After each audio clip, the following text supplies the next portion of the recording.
Welcome back to Straight Out the Jungle, a Field of 68 affiliate podcast where we talk about all things Auburn Tigers hoops. And Rett, we're coming to you with the special preview episode today because there is a big one brewing on the Plains this Saturday.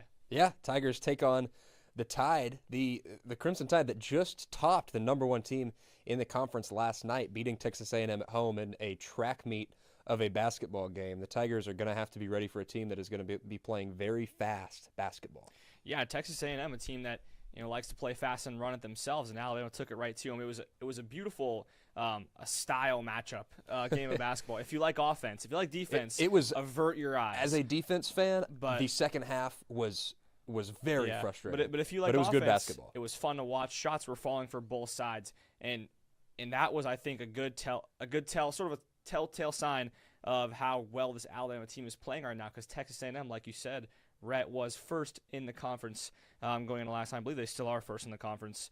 But yeah, Bama beat them on their home floor, something Auburn couldn't do.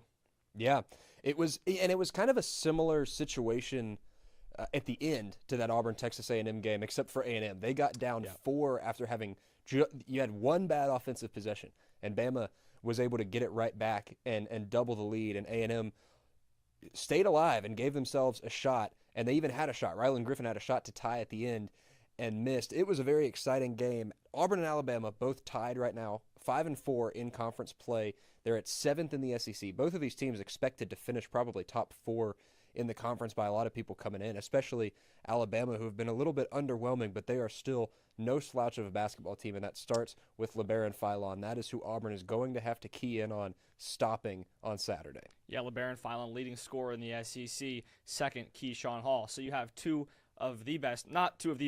two best scorers in the SEC going head-to-head.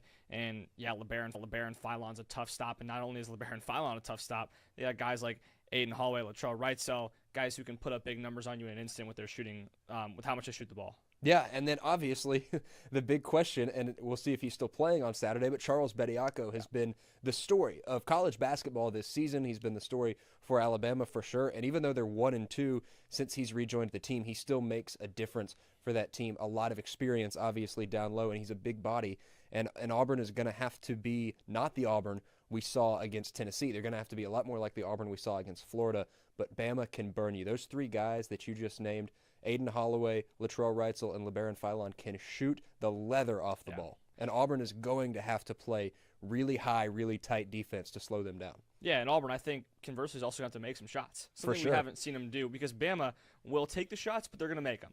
I think that's basically a given. You have cold games, but Bama's a team that can shoot the ball so well. Not only do they do it so much, so if you're Auburn going in, you have to score the basketball to keep up with them. And so it's a matter of, can Auburn's defense do enough to force tough contested threes? And then on the offensive end, can they turn that good defense into made buckets? I think that'll be the story of the game. And I want to go back to Bediako real quick. Like you said, up in the air if he's going to play or not. But the way the Tennessee bigs dominated Auburn, they cannot let that happen with Bediako, because Tennessee doesn't have nearly the shooters that Alabama does. And they still were able to have their way inside and out and made a bunch of threes. Tennessee did as well. So if they play the same sort of defensive game that they did against Tennessee against Bama, it could be even worse than what we saw that was on Saturday. Yeah, it will be a very traditional Iron Bowl of basketball, similar to what we've had as long as Nate Oates has been at Alabama. Auburn is playing a similar style of basketball as they've always played under Bruce Pearl, now under Stephen Pearl. Alabama is still going to run fast. They're still going to shoot the ball. They're going to have cold stretches and they're going to have hot stretches, and Auburn needs to be ready for that, because that has bitten Auburn teams in the past. Auburn teams that were not particularly high quality sometimes fell asleep when Bama went cold, and then as soon as Bama went hot, they couldn't slow them down. And so I think Auburn has to be ready for that. You have to, one, be willing to deal with it when Alabama makes 6 straight threes, because something like that is probably going to happen. And you also have to not let off the gas when Alabama misses 6 straight threes, because both of those things are likely. This is it's to me the most volatile offense in at least high major basketball, and it has been as long as Nate Oates has been there. I think LeBaron Philon is probably the best point guard. I think he's better than Mark Sears.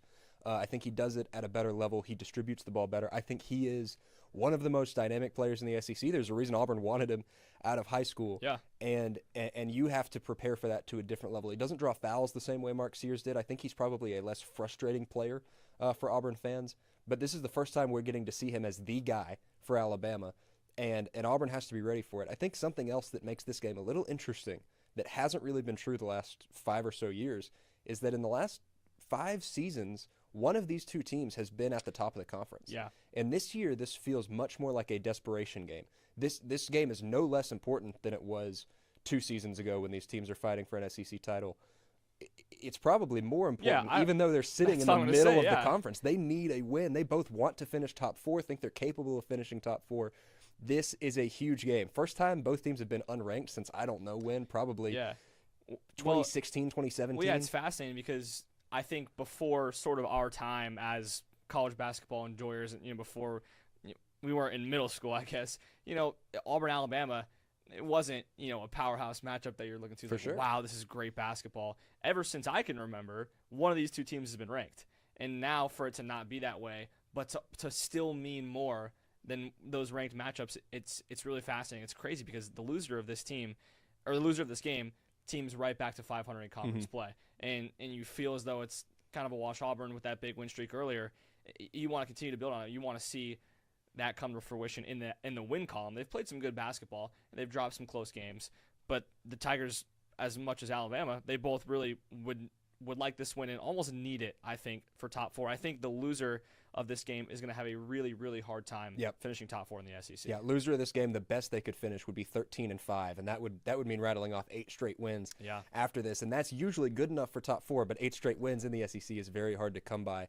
This game, to me, this might be the only team in the SEC where Auburn, as much as they have to be perfect down low, it is far more important to me that they neutralize Alabama's guards. And I think this is maybe the only game where you can say priority is outside of the paint. Yeah, I mean, Auburn on offense still needs to play their offense. Priority on offense, get the ball in the paint and work from there and hopefully work some open shots. But your priority on defense is above the break and outside the paint. I mean, it is stop these guys up top. Don't let that ball move around because the ball does not stick with Alabama. No. And even when it does, all of those 3 guys that we named, Reitzel, Holloway, and Philon, can get their shot when the ball does stick. If they see the rim, the shot's going up. It is a fascinating offense. It seems hyperbolic to say, like, oh, like Bama, they're going to put a million threes. If they see the rim, it's going to go up. Like, watching the game against A&M yesterday, genuinely, if the ball's in their hands and they have a bit of open space, they're going to take the shot. And they're great that's not shooters. frowned upon at all because that's the kind of style that Nate Oates wants them to play.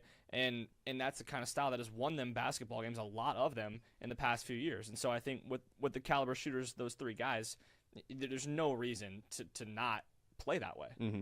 Yeah, I think this is the game, if it hasn't already happened this season, this is the game where Tahad Pettiford has to be Tahad Pettiford. Yeah. He has shown his ability on the defensive end at times this season. He's got to keep that up. And I think you cannot answer guard scoring with just big scoring. I think Auburn has to get it done with their guards, and I think that starts with Tahad Pettiford. And to me, he had a great game on the road against Alabama last year. Hit an incredibly tough shot, very high off the glass. We need to see 3-level scorer Tahad Pettiford moving the ball the way we know he can. And I think this is the game where he wants to do it. I mean, he's an Auburn guy. He doesn't like Alabama.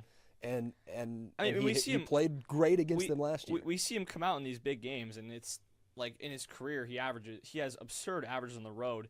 And I think while this game is at Neville Arena, it's the type of game that I think gets him going, and it's these big time matchups where he rises to the occasion. We haven't seen that this year really at all. We haven't seen him shoot the ball efficiently in any game that's of concern. And so now I think it's now, or really I think it's never for Tahad Pettiford because I think we're so far into the season that Tahad shooting 2 for 8, 1 for 7, that has now become the season normal. That because he's just done it every game. And I think if there's a time for him to break out, like you mentioned, now with 9 games to go, it's right now, the final stretch. If Auburn wants to finish top 4, Tahad is going to have to make more shots. I think that's just a reality. But the good thing is, and this is what Stephen Pearl has said all year, when Tahad gets going, the ceiling of this team is something that I don't think we can really imagine. Yeah. And so that's something you just got to keep, as Auburn fans, I think you have to keep holding out hope for. And just as the media, as watchers of basketball, you have to believe that at some point Tahad Pettiford is going to be the Tahad Pettiford of last season. Sophomore slumps happen. It is maybe the most cliche thing in sports. It happens at every level, both college and professional, across all kinds of sports. You see sophomore slumps.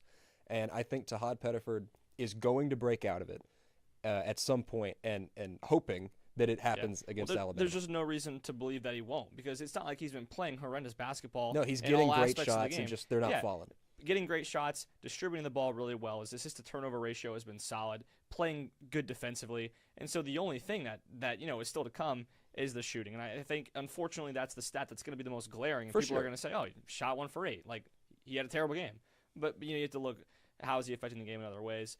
And so it's a little unfortunate that his biggest slump is in probably the most noticeable stat. For sure. And I think not only can that affect outsiders, but can affect him as well, because he wants to be shooting the ball better. He does.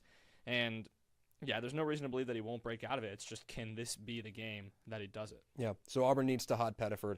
Obviously, they need Keyshawn Hall. I'm interested to know if you have anybody else that you expect to have a really big game against this Alabama team. Yeah, maybe not a specific person, so to say, but I think Auburn needs to win the first 5 minutes of the game. I think they took a really big punch against Tennessee. They were down 10 less than 5 minutes in, and they were just chasing. They were chasing the rest of the way. I think Auburn really needs to be on the front foot, because Bama's going to want to play with pace. They're going to want to outpace you. If Auburn can play their style at their speed for the first 5 to 10 minutes of the game, I think they can get out to a lead, and that's something that's going to be so crucial.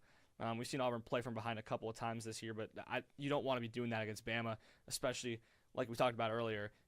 They could miss a couple threes in a row, but then they could hit 3, and all of a sudden it's a 9-point swing on you real quick. So I think throwing the first punch, getting out in front, and never relenting, I think never being satisfied for a second in this game is going to be crucial for Auburn. Well, the Tigers have to limit those guards. They need their 2 big dogs to get going, and they got to get going hot. The Tigers and the Tide tip off at 3 p.m. on Saturday. We'll have live updates on our Twitter at StraightOutAUJungle. That's down below. Thanks for watching.